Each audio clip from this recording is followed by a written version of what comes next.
give me a storyline, Dre, that you're most watching right now. Yeah, my storyline is a combination of 2 and 3 that we just looked at that you just mentioned on, right? The Aces struggling and then teams being better. When you think about this Aces team trying to three-peat, that to me is still the biggest storyline. Not many franchises have an opportunity to three-peat. Chelsea Gray is out. They just added Tiffany Hayes back into the fold. Crazy. How they go get a player that's retired and how does she fit in and mix in with this team? That was a finesse. Figuring out how the Aces can put the pieces together to potentially three-peat. Right now, Asia Wilson, Jackie Young, and Kelsey Plum have zero wiggle room for an off night. There's no wiggle room for them to have an off night. What does it look like when Chelsea Gray comes back into the fold, and can they three-peat? That's still the question for me. You can understand, though, why people say they look a little gettable. They just lost their 3rd game of the season. That didn't happen until August last year. Yeah, to the Storm. I guess I'm wearing Storm green. Yeah, you really are. Shout out to Big Sis. So that's why I think people feel like they're 100%. A little bit more gettable than they were last year. It is true, but I also think that one of the biggest storylines when it comes to the court is the fact that the Connecticut Sun are undefeated, and it's largely due to their triple-double queen, Alyssa Thomas. So it's time for Chiney's checklist, where I'll tell you about a player that refuses on the court to be checked, and this one is all about AT. So if you look at this list of players right here, this is the top highest list of people that account for the highest percentage of points scored or assisted on, and she's number 2. Look at the list. It's guards and AT, a point forward. And I'll show you exactly how she's the triple-double queen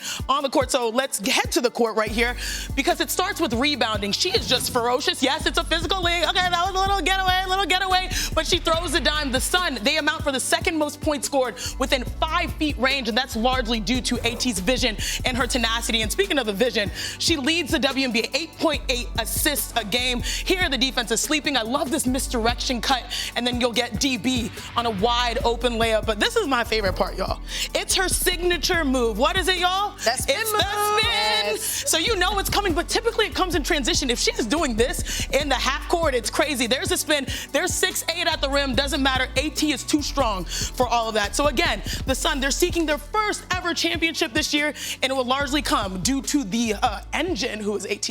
Fair to say that Connecticut has sunned the rest of the league right now. Wow. They are facing the Liberty. They're facing a New York team. It's fine. But their head coach, Steph White, has said that after these wins, you'd think that they hadn't won a single game, just how hard they are on themselves, how down they are about their play so far. Why are they so down? Well, they're hard on themselves because AT is a perfectionist if I've ever known one, and she is a leader, and she wants things done the right way. They also know the competition is stiff. To win a finals, you have to win a series, and winning a series takes chemistry, but it also takes execution. They know the level of competition takes elite execution, and they don't feel like they have that just yet. And they also want to peak at the right time. If you look at them, I mean, it feels like, unfortunately, a lot of people say always a bridesmaid, never the bride. They want to peak. They want to play their best version of basketball coming in the WNBA Finals, and it's been amazing to see how AT has developed, because I played with her, I was drafted with her, and now she's one of the best players, obviously, last 2 years, an MVP candidate. I love that you say always the bridesmaid and never the bride, because the Sun have made it to the finals 4 times. They've never been able to bring home that championship.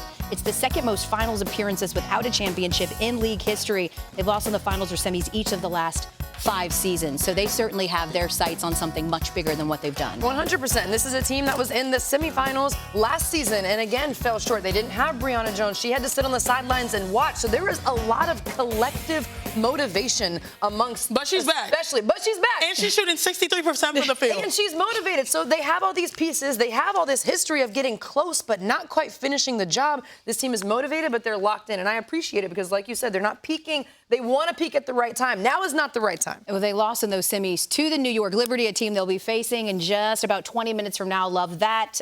So, again, we're going to highlight that game and talk a little bit more about it coming up and whether they're a true contender. But remember...